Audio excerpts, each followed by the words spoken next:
probably going to be a short video today because I don't feel like doing anything. It's a holiday, Labor Day, and it's wicked hot out.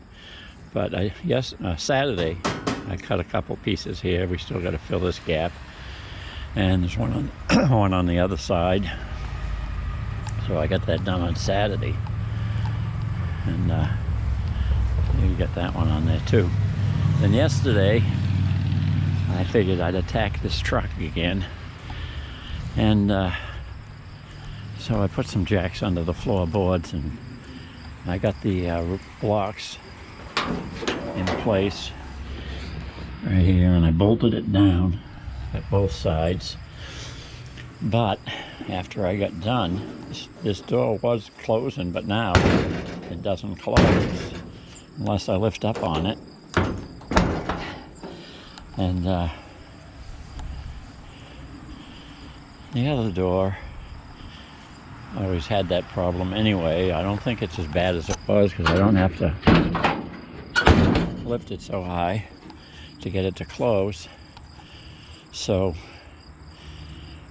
anyway, I thought I'd try to put the running boards on because I can't really do the door bottoms until I can be sure they're going to clear the running boards. And so this is one of the bolts where the running board goes, and that's not supposed to be down on the bolt.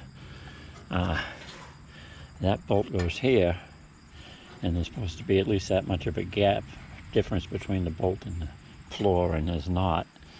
This one goes here, and the bottom hole is kind of rusty, but that goes there.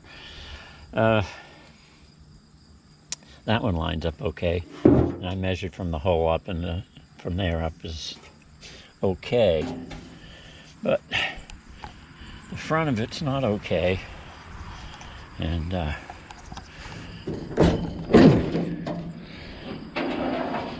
think what I have to do is where I welded the floor in, I think I'm going to have to cut all these welds out of here and raise this floor up a little bit and re-weld it to that so that the running boards fit, at least on this side.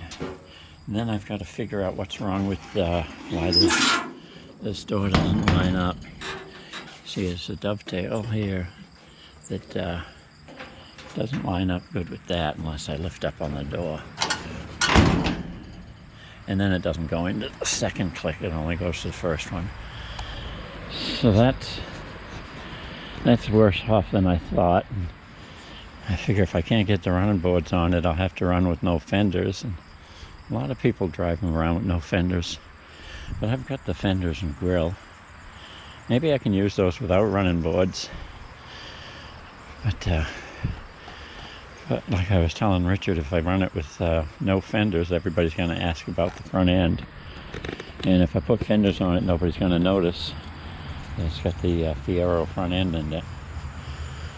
So that's where I'm at on the truck. One step forward, two steps back. And now I'll go out back and show you what Richard's been working on. Okay, so it's a GMC Vandura. It was a motorhome. There's the door that came with it. And had real low mileage on it because they only used it for vacations. So there's a blue, with the remains of a blue van over there. We cut the body off of the blue van and shortened it up and put it on here.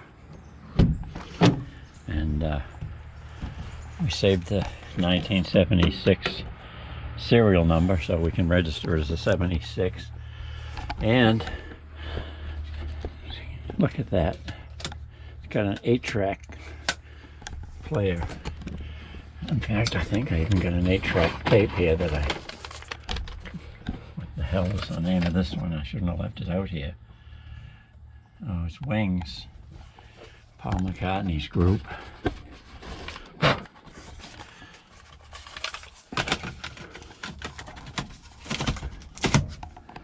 There. So anyway, we put the battery in it. It's got a 327 with automatic and a new carburetor. Richard bought a carburetor for it instead of trying to rebuild the old one.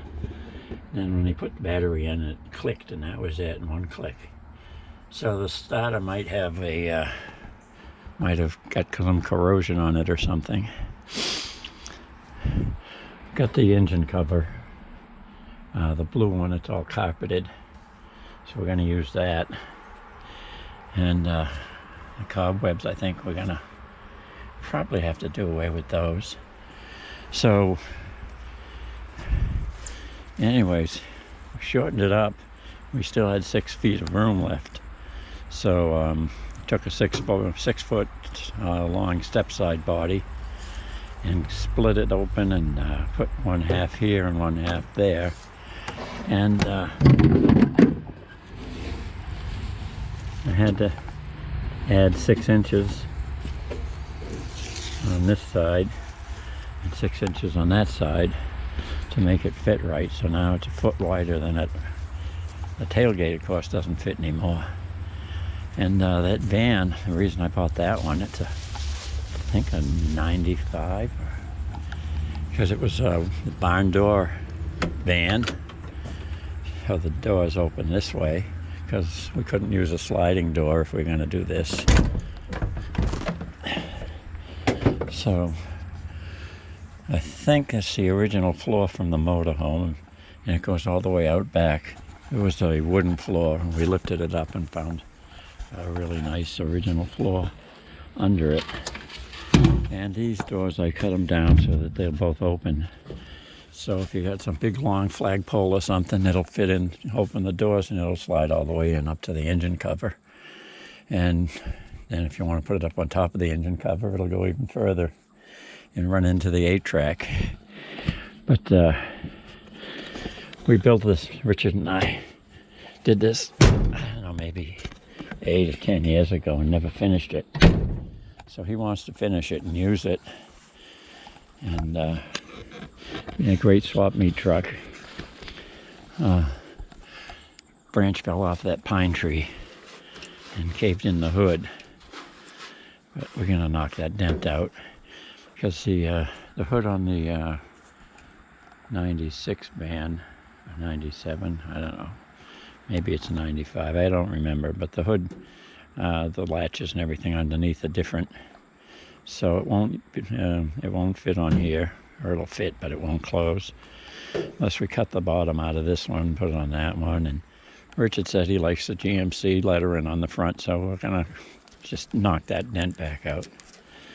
And I bought the blue paint I was gonna paint the nose and the pickup bed, but I still got a quart of the paint. But everything looks good, though. There's no reason why it wouldn't make a good truck. It was a good truck.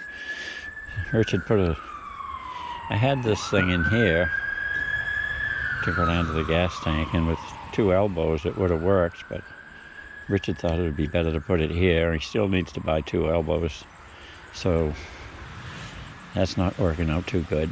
Plus we got an extra hole now.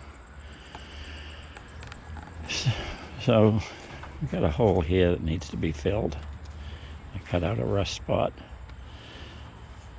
But other than that, we've got a bumper for it with a trailer hitch, a step and toe bumper. And the truck was like maybe 6 feet longer, the motorhome, and there were these pieces that bolted on here, and they came out quite a ways. And so when it was a motorhome, it was longer, because the gas tank is right in the back here, and back when it was a motorhome, the gas tank was in the center of the truck. And I had to change the gas tank because the other one was leaking. That's why I remember where it was, because I crawled under there before, and after I put gas in, I could see it leaking back out again.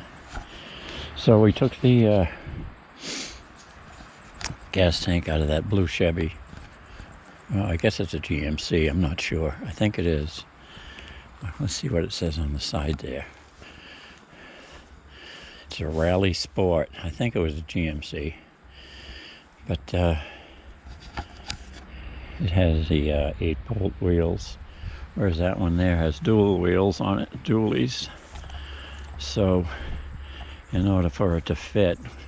We had this fender covers outside, and I welded in these pieces off of that other van to cover the inside tire.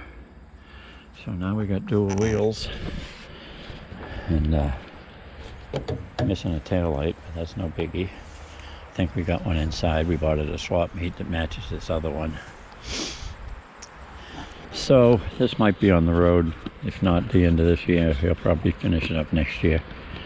But I guess it needs a starter or something, because it just doesn't want to start. So that's what's been going on. I'm not going to get any work done today. It's too damn hot. And it's a holiday, and I think I'll go in and drink some beers. And we'll worry about all this other stuff tomorrow. Of course, tomorrow I'm supposed to get my car back from the body shop, my Subaru. And yesterday when I was working on that, I hurt my wrist. I don't know if it's a sprain or if it's broken.